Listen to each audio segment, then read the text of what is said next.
ইউনূস সরকার ক্ষমতায় আসার পর থেকে ভারত বিদ্বেষী মন্তব্য দিন দিন বাড়ছে। একেতেই বাংলাদেশের পরিস্থিতি একেবারেই ভালো নয়। বর্তমানে ফের উত্তপ্ত বাংলাদেশ। হাসিনাকে দেশে থেকে রীতিমতো বিতাড়িত করা হয়েছে। তারপর ইউনূসের নেতৃত্বে বাংলাদেশের পরিস্থিতি ভয়ঙ্কর আকার নিয়েছে। দেশে রোজ জঙ্গি ও দুষ্কৃতী কার্যকলাপ বেড়েই চলেছে।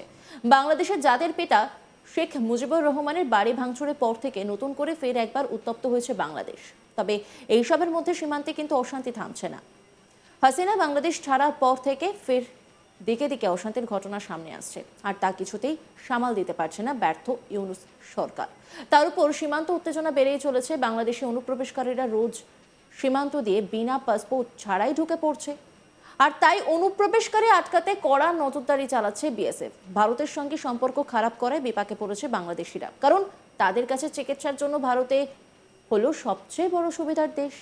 স্বল্প খরচে তারা ভারতে এসে উন্নত চিকিৎসা পরিষেবা পান, কিন্তু ভারতের সঙ্গে শত্রুতার পথ এগোতে গিয়ে দরজা বন্ধ অনেকটাই। তারই মধ্যে বাংলাদেশের একটি ভয়াবহ ভিডিও সামনে এসেছে, যেখানে জলপথে এক রোগীকে স্পিডবোটে করে হাসপাতালে নিয়ে যাচ্ছিল রোগীর পরিবার, আর সেখানে তাদের উপর হামলা চালায় দুষ্কৃতীরা, আর তাতে করে রোগী শেষ হয়ে যেতে পারত। বাংলাদেশের বর্তমান ভয়াবহ পরিস্থিতির কথা শুনলে রীতিমতো হতবাক হতে হয়।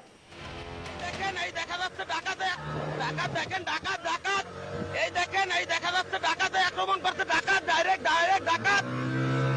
ডাকাত আপনারা দেখেন, ভিডিওতে দেখেন, ডাকাত করছে, ডাকাত আপনারা দেখেন, ডাকাত করছে, ডাকাত আপনারা দেখেন, ডাকাত করছে, ডাকাত দেখেন, ডাকাত এই দেখেন, এই দেখা যাচ্ছে ডাকাতে আক্রমণ করছে, ডাকাত, ডাইরেক্ট ডাকাত। ডাকাত আপনারা দেখেন, ভিডিওতে দেখেন, ডাকাত করছে, ডাকাত আপনারা দেখেন, ডাকাত করছে।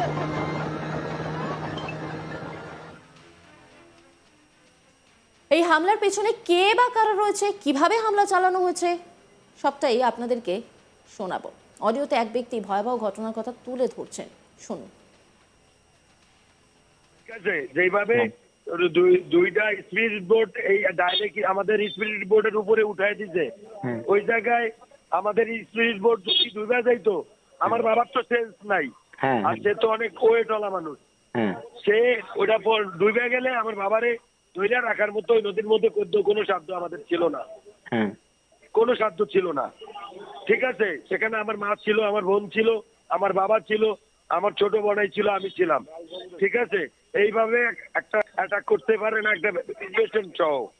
পরে তারা বিষয়টা বুঝতে পারছে এটার ভিতরে পেশেন্ট শোয়া, পরে বিষয়টা বুঝতে পাইরা ড্রাইভার যে তারে নিয়ে গেছে। ঠিক আছে, কিন্তু বিষয়টা সব মিলাইয়া ওইখানে আমাদের খারাপ কিছু, আমাদের তো জীবনের ঝুঁকি ছিল ওইখানে, যেখানে একটা পেশেন্ট ছিল সেইখানে এইভাবে আক্রমণ করার কোনো মানি হয় না। আমার রুগীটা ওইখানে যদি বোটটা ডুবে যাইতো, আমার বাবারে বাঁচানোর মতো কোনো অপশন ছিল না।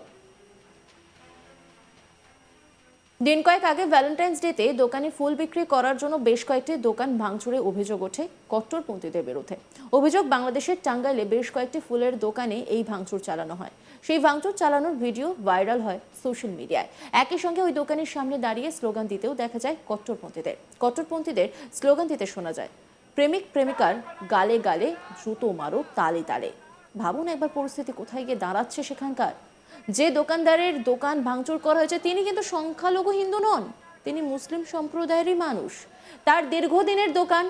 জানা গেছে ভ্যালেন্টাইন্স ডেতে ফুল বিক্রি করা যাবে না বলে আগেই ফতোয়া জারি করেছিল ওই কট্টরপন্থীরা। দোকানে গিয়ে প্রেম দিবসে যাতে ফুল বিক্রি না করা হয় সে ব্যাপারে হুঁশিয়ারিও দেওয়া হয়েছিল, কিন্তু সেই ফতোয়া অগ্রাহ্য করাতেই যত বিপত্তি। দোকানে এসে ফুল বিক্রি করা হচ্ছে দেখতে পেয়ে কোনো কথা না বলে ফুলগুলি মাটিতে ফেলে দিয়ে দোকান ভাঙচুর শুরু করে দেয় কট্টরপন্থীরা।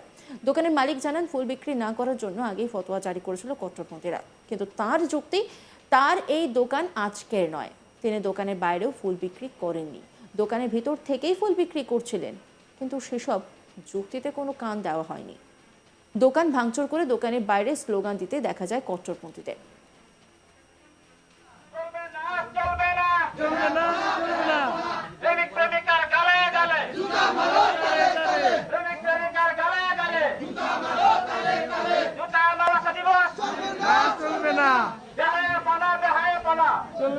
চলবে না। চলবে না চলবে না চলবে না চলবে না চলবে না চলবে না ইউনূস সরকার ক্ষমতায় আসার পর থেকে ভারত বিদ্বেষী মন্তব্য দিন দিন বাড়ছে। একেতেই বাংলাদেশের পরিস্থিতি একেবারেই ভালো নয়, বর্তমানে ফের উত্তপ্ত বাংলাদেশ। হাসিনাকে দেশ থেকে বিতাড়িত করার পর ইউনূসের নেতৃত্বে বাংলাদেশের পরিস্থিতি ভয়ঙ্কর আকার নিয়েছে। দেশের রোজ জঙ্গি ও দুষ্কৃতী কার্যকলাপ বেড়েই চলেছে। বাংলাদেশের জাতির পিতা শেখ মুজিবুর রহমানের বাড়ি ভাঙচুরের পর থেকে নতুন করে একবার উত্তপ্ত হয়েছে বাংলাদেশ। তবে এইসবের মধ্যে সীমান্তে কিন্তু অশান্তি থামছে না।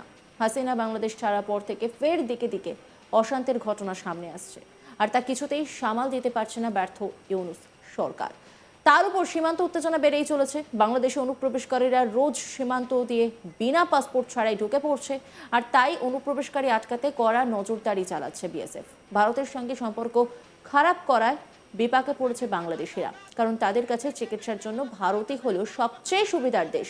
স্বল্প খরচে তারা ভারতে এসে উন্নত চিকিৎসা পরিষেবা পান, কিন্তু ভারতের সঙ্গে শত্রুতার পথে গিয়ে সেই দরজায় আজ বন্ধ হতে বসেছে। তারই মধ্যে বাংলাদেশের একটি ভয়াবহ ভিডিও সামনে এসেছে।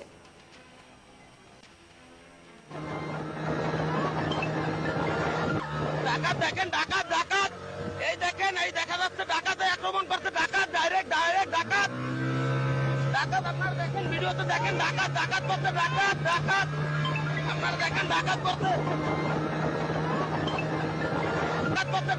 ডাকাত আপনারা দেখেন ডাকাত করছে